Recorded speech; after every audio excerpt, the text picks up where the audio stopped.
Hello, good people. Thank you for supporting my channel. Please like, subscribe, and turn on the post notification bell for future content. Now, I'm going to get into a few topics today, but I want to talk about the ever pressing issue of debt. Since so many people have debt, I want to dive into that topic. What does debt mean to you? How much do you consume? Do you save? How much debt do you actually have? Now, what debt means to me is money that is borrowed today that must be paid in the future. Now, there's a big difference between good debt and bad debt. Most Americans have bad debt. Most rich people have good debt. I'll explain the difference between the two shortly, but these are 5 habits that wealthy self made millionaires have incorporated into their financial life that you can do too. And they do this on a regular basis, unassuming. You don't know. Most rich people don't walk around with 50 chains on their neck and money falling out their pocket or throwing money up on, on social media. Most people are very subtle with their habits and how they consume things. It could be the richest person in the world. They look so regular because they can care less about consumption. They're probably putting that money back into their business. And that constitutes good debt. Now, let me explain these 5 habits that they do. First of all, they avoid debt, they avoid bad debt. Most rich people, like I said, have good debt. They only acquire debt when they're trying to acquire a business for investments, income property, commercial real estate, things like that. They take on that type of debt. That type of debt is not bad debt because it generates income. You own the assets outright or eventually, and you earn income on it. So that constitutes good debt. Whereas the average American, we have 80% of Americans in debt, and it's typically bad debt. Credit cards, auto loans, things that don't generate money, things that actually depreciate in value. Now, depreciation is a whole nother topic, but depreciation to a person with bad debt is a bad thing. But when you step into the territory of owning a business or you step into the territory of actually being rich or wealthy, it takes on a whole different meaning. It takes on a whole different meaning. So they have these bullet points and they follow them religiously. That's how they're able to obtain and keep their wealth. They buy cars. They buy cars and plan to keep them long term. Who knew? Now, the average poor person or middle class person, they're upgrading cars every 3, 5, 6, 7 years. A rich person, not all rich people, don't get me wrong, but a lot of rich people will hold on to their cars until the wheels fall off. They don't see the need to drop 50, 60, 80, $100,000 into a car that they probably drive less of the time because being an entrepreneur is not easy. You usually are in a computer or have your head down in the books trying to figure out your next move. You're not actually physically moving the car. And for those who work a 9 to 5 job, they'll take on a $50,000, $60,000 loan for a car, but they have to leave it parked at their job 9, 10, 12 hours a day to produce hourly wages so that they can afford the car. So it's like a double-edged sword. You got the car because you wanted the car. Okay, fine. But you can rarely drive it because you have to spend so much time working to pay for that car. So, it's basically useless. Imagine if you saved that money and invested it. Because that's what they do. That's another thing they do. They invest. They don't let the money just sit around or it's not under their mattress or, they're not hoarding it in some basement or some vault. No, they have it invested, generating more income. Income while they're asleep. You hear me? They have emergency funds. Now, the recommendation for emergency funds is usually 3 to 6 months. 3 to 6 months of whatever you pay out a month in all of your bills in total.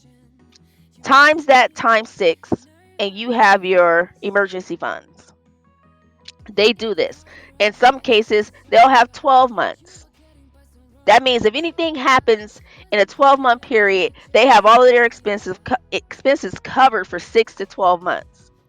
They have 6 to 12 months to go find a job, 6 to 12 months to restart their business, 6 to 12 months to restructure their business, whatever they need to do. They have 6 to 12 months of leisure time.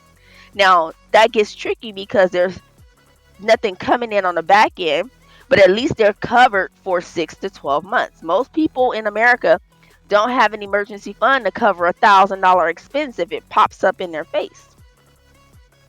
They'll get out the credit cards, they'll get out everything. They'll take out loans, personal loans, if they can do that. Because not every American can qualify for a loan. There's a credit scoring system. And if you don't meet the qualifications, you won't get the loan. We all know that, right? They take advantage of everything their employers have to offer, everything their businesses have to offer, or even debt. Debt actually comes with perks when you're on the other side of the game. It's not the harsh realities that we grew up with seeing our parents struggle with debt. No, it's actually a beautiful side of debt if you know how to manage all of this stuff.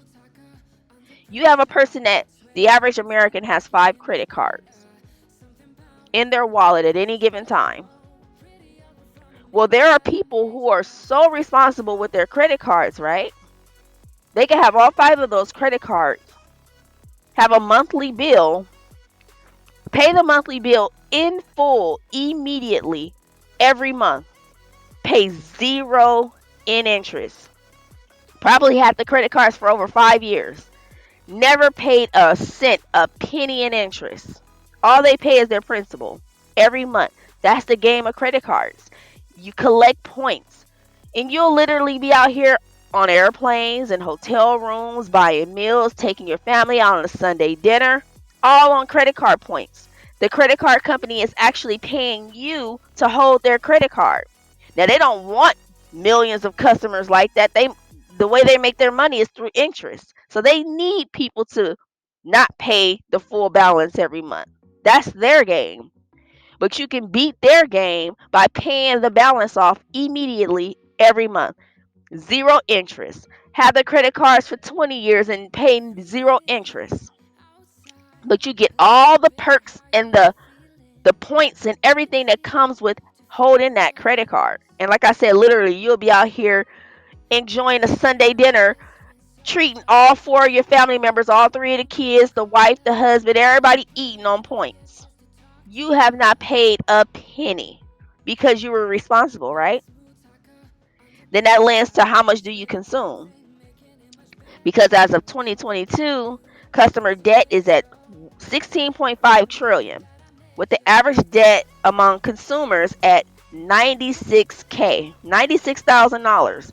Now that could encompass car loans, credit card loans. It's all combined. Now that's minus if you have a mortgage, minus if you have student debt. But that's usually the average. That's just what you consume, things you buy. Average 96K.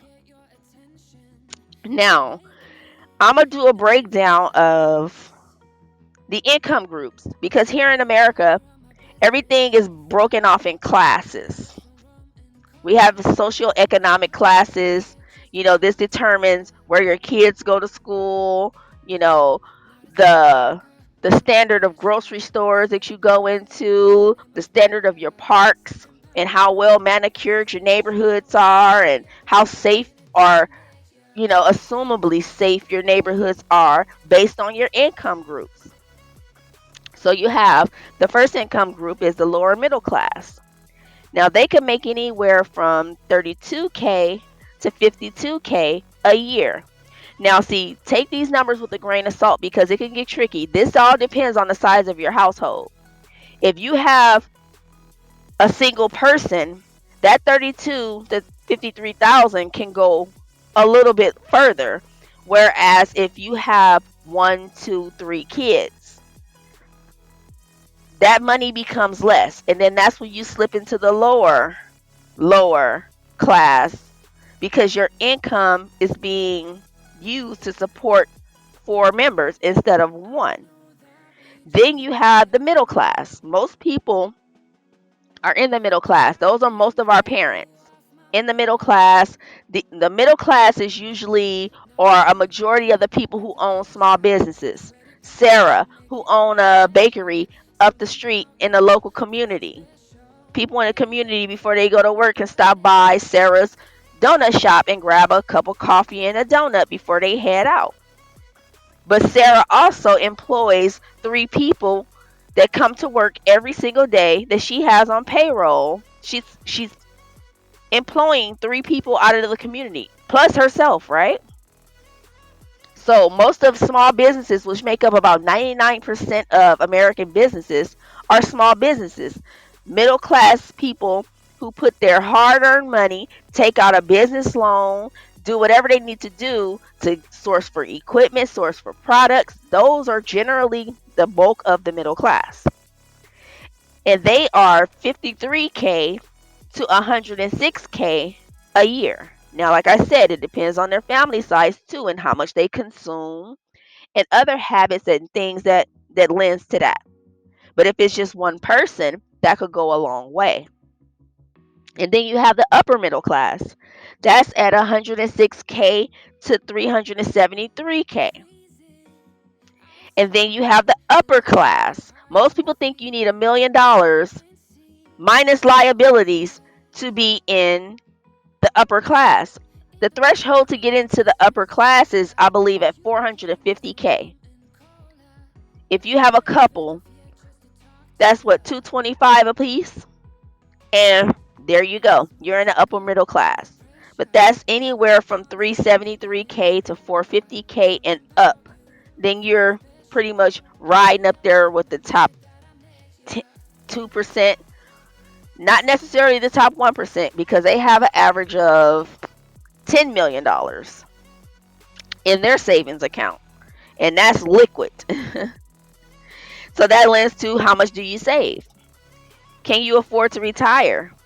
Now, retiring is tricky because that's assuming you'll need $80,000 per year to cover your basic living expenses for 25 years. Now, in order to do that, to get paid out $80,000 annually in retirement for 25 years, you need a minimum of $2 million to retire at the age of 65. And most Americans, most people don't have $2 million sitting in their retirement account or sitting in any given account or in their portfolio or even owning real estate to make up that $2 million. A lot do, but a majority do not. So that lends to a retirement problem. How are these people when they hit 65 years old, how are they going to pay for that? Those are living expenses. Those aren't things that you can avoid or say, nah, I could do away with that. No, we're talking living expenses. Your home, your food, everything. So that $2 million is very imperative. It sounds like a big number, but if you're doing that over the course of your working career or owning a business, then it's obtainable. And then most people, they don't have, like I said, just $2 million and it's just sitting at their house or sitting under their mattress or in a bunch of briefcases and stuff, hiding in secret compartments in the walls in their homes. It don't work like that. They'll take that $2 million and put it in an investment vehicle. I've named a million investment vehicles prior, so I'm not going to get back into that. But historically, the S&P 500 stock market they have an average annualized return that has been 9.2% for a while now. So that means investing $1 million in the stock market will get you equivalent to about $96,000 a year in dividends. That's every year. Rain, sleet, or snow. Sit on your tail, scratch your tail, dig in your nose, do whatever you want to do. Whatever you decide to do or not to do, that $96,000 is going to materialize into your bank account every year. Now, the cool part about that is you keep your million. Your million is there until you decide to take it out. But since you're lending whatever company you've invested in, you've lent them that $1,000,000, they're paying you the $96,000 because you lent them the money. They're giving you that in interest. All of the extra profits that they generated over the quarter, they didn't take that and say, okay, you good people, y'all gave us your hard earned money invested in our company. We're going to then reward you, return the favor, and give you quarterly payouts every quarter to the tune of whatever the figures are, but it'll be equivalent to $96,000 a year. And most people can live off of that, right? But most people aren't aiming to save that million or 2 million. But that 96K comes for the rest of your life until you decide to pull that $1 million out. Now, the 1 million can increase itself if the shares itself go up. Then you have more than $1 million in your investment portfolio. But those gains on that $1 million, whatever it may be, those gains are not realized until you actually take that money, that $1 million out. Then you gained. And then you don't lose its unrealized losses until if you lose and then your portfolio drop less than $1 million. Now in that special case, you lost, but you don't actually lose until you pull your money out of that investment vehicle. Then the losses are realized. They're real losses at that point. But as long as you keep your money in there, and whether the market goes up or down, you good.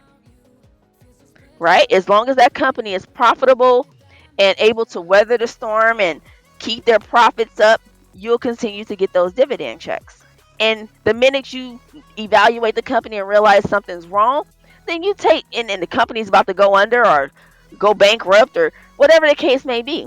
Those are serious issues, right? Then of course you take your $1 million out. You don't let it drop to 800,000 or 500,000 and then you take it out. Most people who are paying attention, they take it out as at the top or as close to the top as possible before it drops. Because some people, they'll have $1 million sitting in their account. The stock market dropped. Now their portfolio is only worth 400,000, 500,000. The market dropped 50%. Now they're like, oh my God, I only have $500,000 left. But if you leave it in there and let the market recorrect itself and go back up, then chances are you'll hit those points again where you'll be back up to 1 million, maybe even more. So doing that, and you could take that 96K and put it into a high yield retirement or high yield savings account, and then generate some more income off of that. Because you're not gonna, physically take the 96K in your hand. You're gonna sit it somewhere so that you can, budget your money for the entire year. That 96,000 has to support you for the whole entire year. But if you have a ton of debt, how much debt do you have? You have a ton of debt, then that lessens. That's why most people who retire, they try to have their homes paid off because mortgage is one of the biggest debts. They try to have their home and cars and things like that paid off so that that money can stay in-house. Because most Americans, 62% of Americans are struggling, affording to pay at least one monthly bill. That means 62% of American households every single month come to the table and they don't have enough money to pay at least one bill. They spend more than what they make. That's the relationship between debt. Your relationship with debt and consumption, is very important. And people, where a lot of us are impulsive shoppers, we'll get out there and we'll buy things, but you have to reel all of that in. You're spending more than you make in your income. That and without a plan, That equals a disaster. The debt will accumulate more debt through interest. So it's a never ending cycle. It's a debt loop, a debt trap. And people say, oh, I want a car loan. I want another car. Well, experts say that car payments is too high if it is more than 30% of your total income. Most average car notes, 700 to 1,000 US dollars. That's a lot. That's a lot to take in. And that minuses gas, power charging, if you have an electric vehicle, the maintenance, all of that stuff. Fuel, insurance. So, with that said, make sure your car payment does not exceed 15 to 20% of your total income. I mean, and most people blow right through that. They blow right through that. They much rather have it and appear as if they have more than to actually manage their finances. Say, I'll hold on to my car that I had prior to this. I'll save that $700 to $1,000, and yeah, or maybe I'll take that $700 to $1,000 and invest it in a retirement index fund, where you could get up to that $1 million and or somewhere near it in the future and generate what 30,000 or whatever you gonna generate off of what however much you save in that account. Now I always use the Rockefellers because it blew me out the water when I realized that they basically screwed away generational wealth. In 2 generations is gone. So teaching the next generation is important. You know, teach them not to make the same financial mistakes that you made. Teach them how debt can be a good thing. It don't necessarily have to be the bad thing. You don't have to watch even if you watched your parents struggle with debt, it doesn't have to be that way for you. Build a sizable a savings account. Work towards a sizable savings account or an investment account. It's difficult, but it also is very important so that you stay out of debt. Because debt is going to eat away at your future assets. It will. And with inflation going up, most of us don't stand a chance. Pay off credit card transitions immediately. You have to. If you leaving those transactions sitting on your account, it's going to generate interest. And now you're just giving the credit card companies the money, whereas you could have kept it. Buy a cheaper used car. The rich do it, but for some reason the poor struggle to do it. It amazes me. Rent you a place. Some people, buying is not for everybody. Or if you do buy, rent it out as income property. Buy only what you need. Your relationship with consumption, buy only what you need. The next generation is dependent on it. What are you teaching your kids about investing, saving, debt, all of that stuff? I say it a lot, but if we fail this generation, it's on us. We're their parents. The average credit score for Americans is 698, right? Teach your babies the credit scoring system. Even though some of us see it as outdated system or whatever your views is on it, but right now it's very imperative. It's very necessary. Teach them the difference between good and bad debt. Now, the credit score ranges for you young folks out there who gonna learn a hard lesson about credit walking into the world because maybe your parents didn't know, or maybe they didn't care, or maybe they weren't around. Very poor credit ranges between 300 and 499. Poor credit is 500 to 600. Fair credit 601 to 660. Good credit 661 to 780. Excellent credit, meaning you pay your bills on time. It kind of walks into that territory of what I said, paying off your credit card transactions immediately every month. generate zero interest. That's how you get to excellent credit, which ranges from 781 points to 850.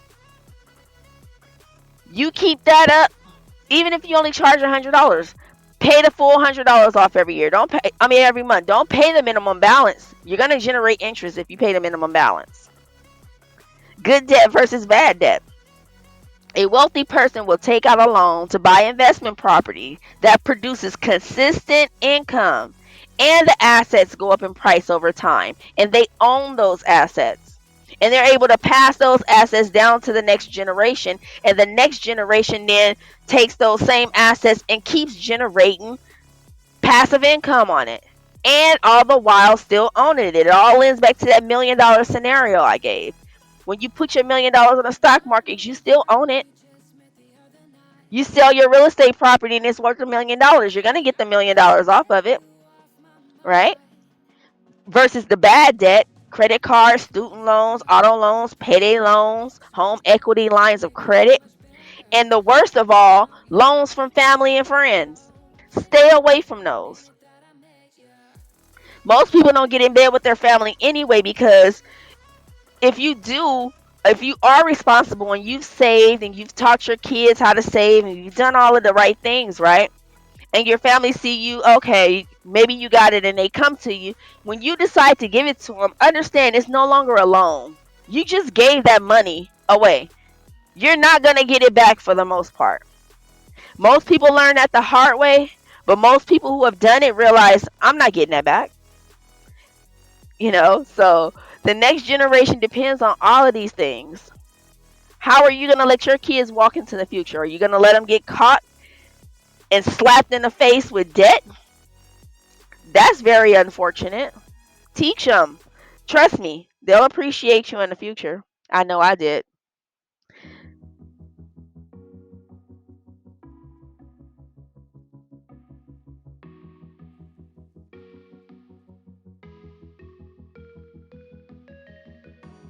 Freezing outside, a